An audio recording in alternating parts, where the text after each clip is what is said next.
El programa de diagnóstico ambiental comenzó en abril del año 2014, tuvo una duración de 13 meses, es decir, finalizó durante mayo del año 2015. Dentro de este programa se ejecutaron 15 estudios o proyectos específicos, participaron 12 investigadores principales o jefes de tales estudios. El programa de diagnóstico tuvo como un objetivo primario evaluar el estado actual de las condiciones abióticas y bióticas dentro del área.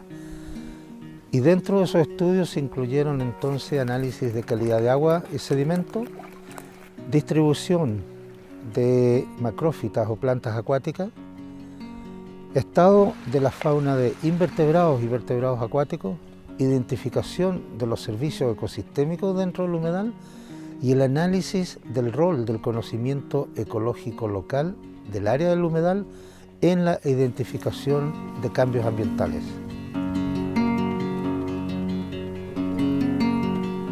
Luego de finalizado el programa de diagnóstico del humedal, se comenzó con el programa de monitoreo, que tendría una duración mínima de 5 años. La propuesta para este programa de monitoreo había sido presentada al Consejo Científico Social en el otoño del año 2014. Sin embargo, como durante el programa de diagnóstico nos encontramos ante situaciones no conocidas anteriormente, situaciones ambientales no evaluadas con anterioridad, hubo necesidad de adaptar la propuesta del otoño del 2014 y entonces proponer una nueva propuesta, que es la que estamos realizando. Estamos entonces ante el concepto de monitoreo adaptativo a las situaciones que van ocurriendo con el tiempo. Los aspectos nuevos que se incluyen en este programa de monitoreo actualizado son básicamente 3. El primero es el que se refiere al monitoreo espacial y muy detallado de las especies, de la presencia de especies y distribución espacial de plantas y macrófitas acuáticas en ambas riberas de todos los ríos que componen el ecosistema del humedal. Esto con el objetivo de, por ejemplo, evaluar la actual distribución y la eventual expansión de una planta, por ejemplo, que es la flecha de agua, que durante el programa de diagnóstico vimos que se estaba expandiendo en muchas áreas del humedal y en lugares donde ocurre preferentemente el luchecillo.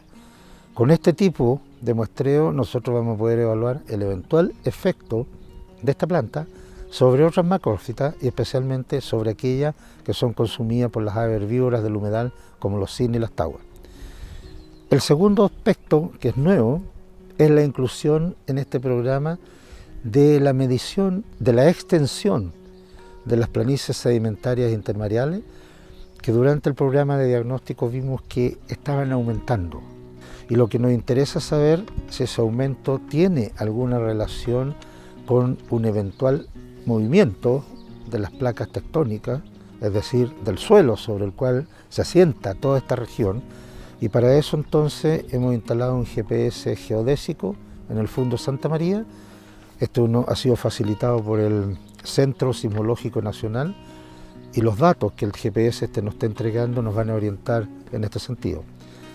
Y el tercer aspecto es incluir la recolección de tejidos biológicos en una especie que esté ubicada alto en la trama trófica, ¿ya? Y para eso estamos tomando estos tejidos de la garza blanca grande una vez al año y evaluar la concentración de elementos y compuestos químicos para realizar comparaciones interanuales.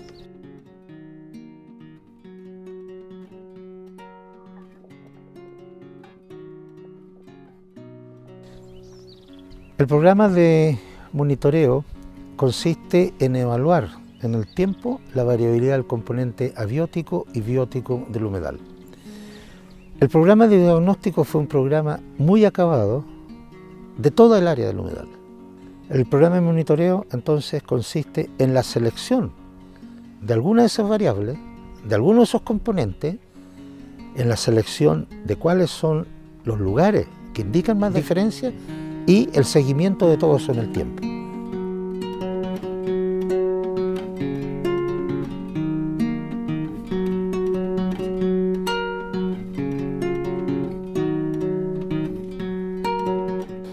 Los datos obtenidos durante el primer año del programa de monitoreo y comparados con los datos obtenidos durante el programa de diagnóstico nos evidencian cambios en el tiempo en la calidad de agua y sedimento.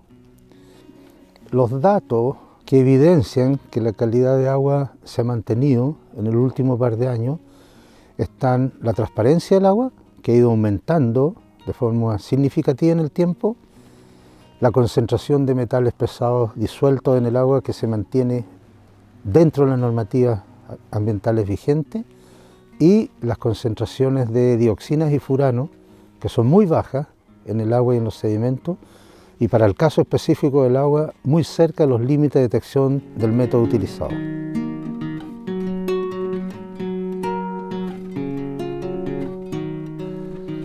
A la fecha de hoy, marzo del año 2016, Egeria densa o luchecillo cubre gran parte del área de estudio, es decir, esta especie la hemos encontrado en todos los sitios muestreados en el eje central del humedal y en los ríos tributarios.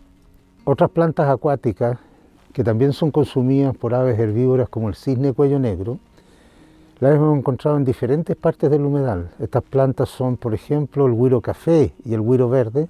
Sin embargo, la cobertura de estas plantas es menor que la cobertura mostrada por el luchecillo. La mayor transparencia del agua en el área del humedal puede tener relación con el aumento en la cobertura del luchecillo en el último tiempo, ya que esta planta retiene sedimento que está siendo transportado en la columna de agua y por lo tanto actúa como una trampa biológica. La flecha de agua ha aumentado su presencia, su cobertura en gran parte del humedal, con excepción de los ríos Cayumapu y Pichoy, donde a marzo del año 2016 no la hemos detectado. La expansión de la flecha de agua nos ha llevado a preguntarnos si esta macrófita está siendo consumida por el cisne, una ave herbívora.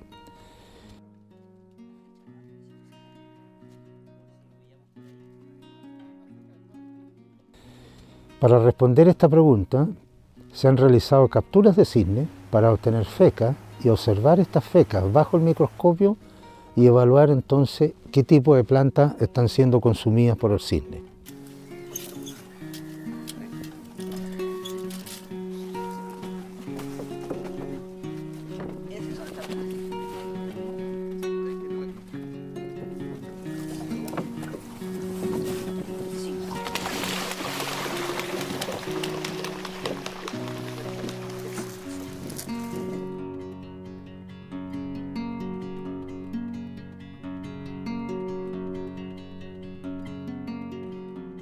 La dieta alimentaria del cisne cuello negro en el humedal del río Cruce está constituido principalmente por plantas de luchecillo, distintas especies de güiro y flecha de agua. De estas tres plantas, la que es mayormente consumida es el luchecillo, la macrófita acuática más abundante de este humedal.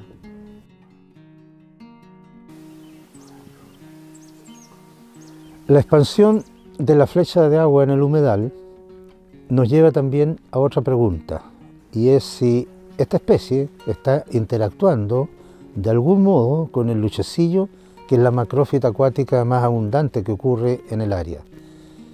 Para encontrar respuesta a esta pregunta, estamos monitoreando en la parte superior del humedal el eventual cambio en el uso del espacio por estas dos especies.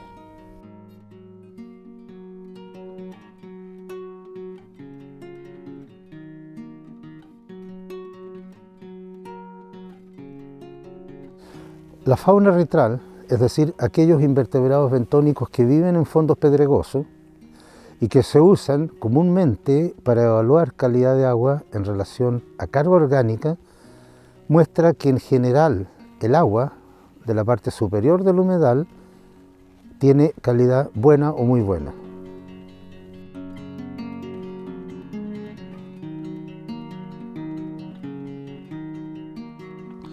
Hasta ahora hemos realizado 4 muestreos estacionales del camarón de río, Samastacus spinifron, aquí dentro del humedal del río Cruce y sus ríos tributarios, y básicamente en cuanto a abundancias poblacionales no encontramos un patrón definido en el sentido de encontrar cuáles son los lugares de mayor abundancia ya que esto es muy variable dentro del área de estudio. En cuanto a los tamaños poblacionales, encontramos algo similar, un patrón muy poco definido, aun cuando hay una tendencia a que los camarones de río recolectados en el río Pichoy tienen mayor talla corporal que los camarones recolectados en otras áreas.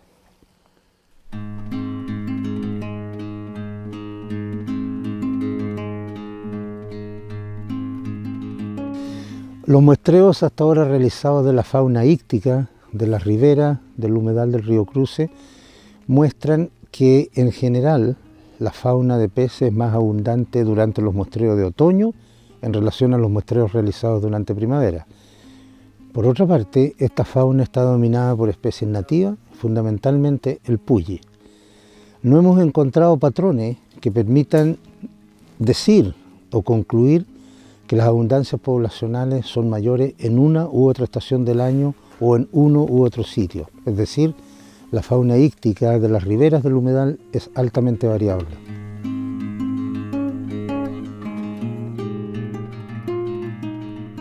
De los resultados que obtuvimos durante el año 2015, el primer año de monitoreo, saltan a la vista varias diferencias con respecto a la etapa de diagnóstico, sobre todo lo que tiene que ver con abundancia relativa de algunas especies de anfibios, en particular la rana chilena, puesto que comparando numéricamente el número de especímenes encontrados es mucho mayor durante el año 2015 con respecto al año donde se hizo el diagnóstico.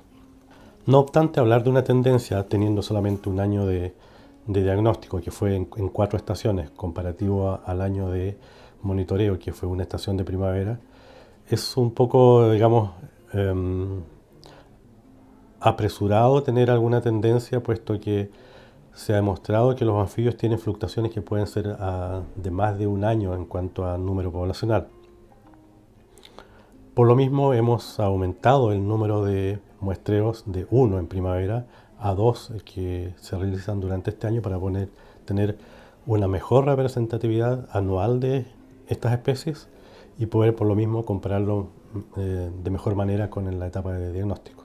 A pesar de que este estudio surge como inquietud frente a conocer los efectos de una perturbación ecológica sobre el humedal y no sobre un estudio científico con hipótesis que responder o problemas teóricos que responder, es el primer estudio en Chile que se realiza a largo plazo para medir las abundancias relativas y las variaciones poblacionales en anfibios de Chile.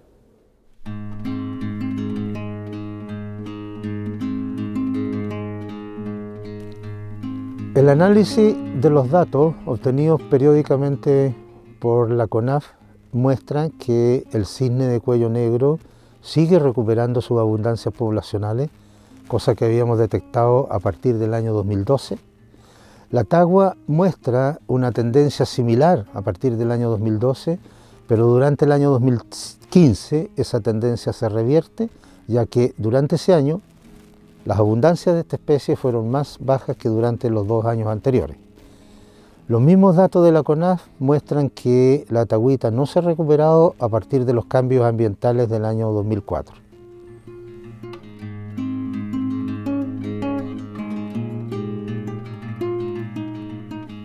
Aparte de la avifauna acuática que vive directamente relacionada al espejo de agua del humedal, existe otra avifauna, fundamentalmente aquella que vive relacionada a los totorales que bordean las orillas del humedal, cuyo monitoreo en el tiempo es relevante para establecer la salud ambiental de este cuerpo acuático.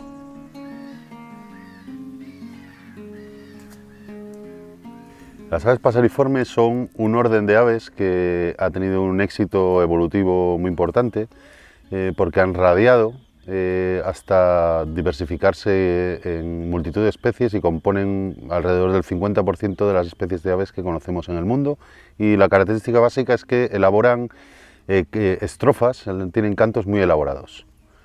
Estamos realizando un estudio basado en captura científica, para lo cual colocamos redes de niebla Obviamente hemos tenido que solicitar antes un permiso a la autoridad competente, en este caso el Servicio Agrícola y Ganadero, para poder capturarlos, marcarlos, tomarles el tipo de, digamos, las muestras biológicas que necesitamos para el estudio y liberarlos al medio para que se vuelvan a integrar en sus poblaciones. Acá en el humedal estamos estudiando las aves que habitan las riberas, las orillas del humedal, y básicamente las zonas de pajonales y cortaderas, como en la que estamos ahora mismo. Y, bueno, las especies más representativas son el siete colores, que es bastante abundante, los chirigües, el cachudito. También de las especies migradoras estamos capturando fiofíos, que en principio pasan la temporada invernal en Brasil, vienen acá a reproducirse. Y bueno, otras especies residentes, el trile, también algún zorzal estamos capturando. Y bueno, básicamente esos.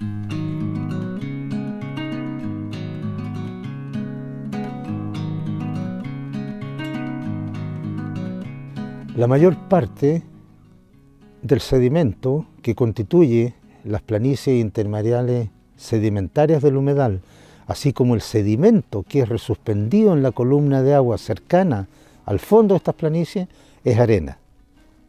Las planicies son importantes en especial para las aves acuáticas, debido a que son sectores que sirven tanto como áreas de alimentación como de descanso. Cuando las planicies son inundadas por la marea, se ha observado la presencia de diversos tipos de peces, los cuales son alimentos para las aves carnívoras de la zona. Cuando la marea comienza a bajar, estas zonas sirven de descanso para el cisne de cuello negro. El GPS, facilitado por el Centro Sismológico Nacional de la Universidad de Chile, fue instalado aquí en el área del humedal a fines de junio del año 2015.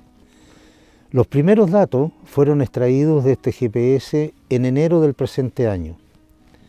Ahora bien, la serie de datos que tenemos es muy corta como para llegar a conclusiones definitivas.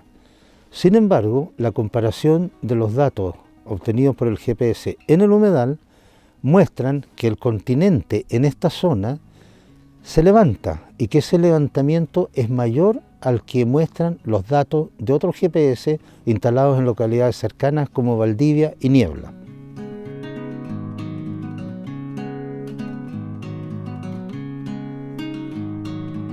El resultado que tuvimos del análisis en este monitoreo es que los cambios principales están dados en la disminución de la superficie de praderas y el aumento, por una parte, de la superficie agrícola y por otra del área destinada a uso urbano, fundamentalmente construcciones asociadas a los nuevos loteos y crecimiento de los loteos anteriores.